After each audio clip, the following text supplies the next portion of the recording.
Identity theft is a serious crime.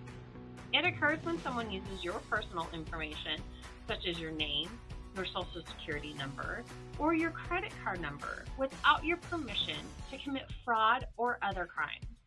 The Federal Trade Commission estimates that as many 9 million Americans have their identities stolen each year.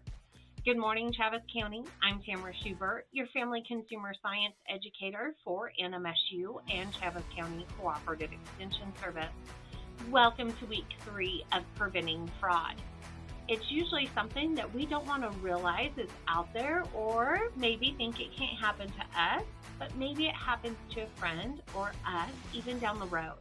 So today we're taking a look at identity theft and what we can do to prevent it from happening to us.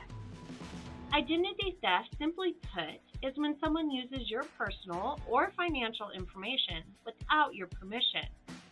They may try to steal your name and address, your credit card numbers, your bank account numbers, your medical insurance account numbers, or even your social security numbers. With any of that information, they can then buy things with your credit card, open a new credit card in their name, open phone, electricity, or gas accounts in your name, steal your tax refund, use your health insurance to get medical care, or even pretend that they're you if they're arrested. Taking steps to protect our personal information can help us avoid identity theft. So here's some simple things that we can do to stay ahead. Protect documents that have our personal information on them. All financial records, social security numbers, and medical care cards, and any other documents that have that information on them, be sure to keep those in a safe place.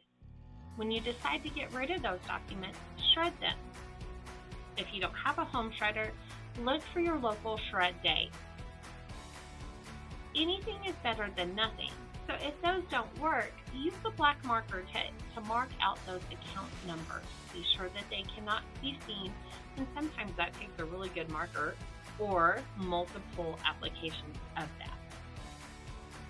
If you get statements with personal information in the mail, be sure to check those mailboxes every day.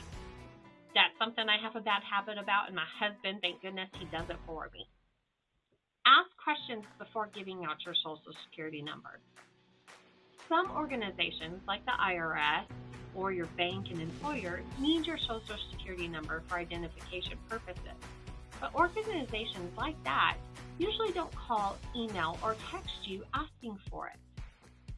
Other organizations, like a medical provider, electric company, or even your kid's school, they don't need those social security numbers. So ask these questions before you give it out.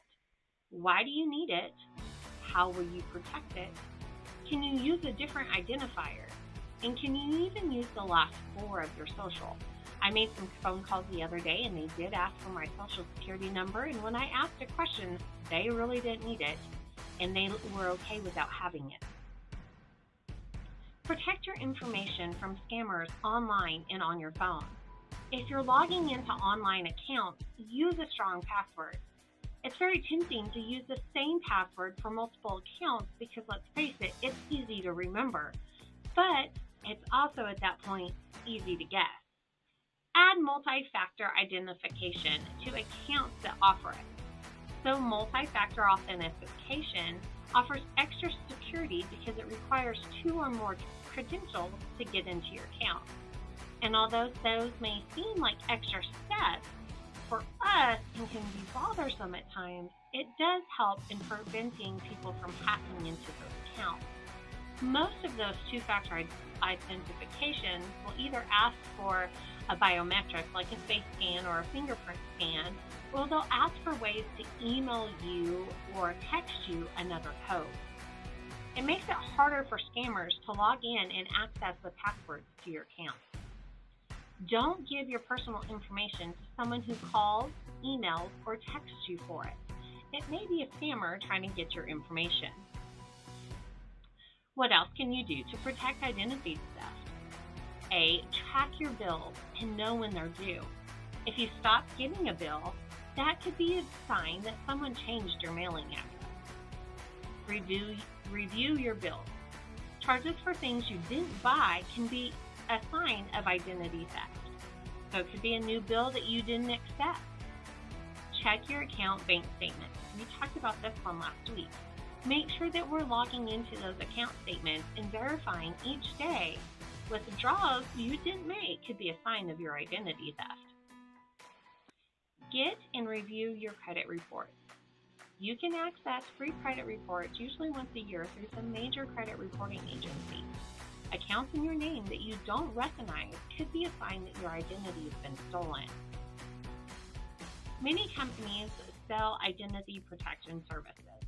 So if that's something you're concerned about or interested in, they will monitor your identity, help you recover it if it's lost, and even provide insurance. If you've got any further questions, please give us a call in the office. Thank you for joining us this week, and join us next week for a few more tips on protecting ourselves against fraud.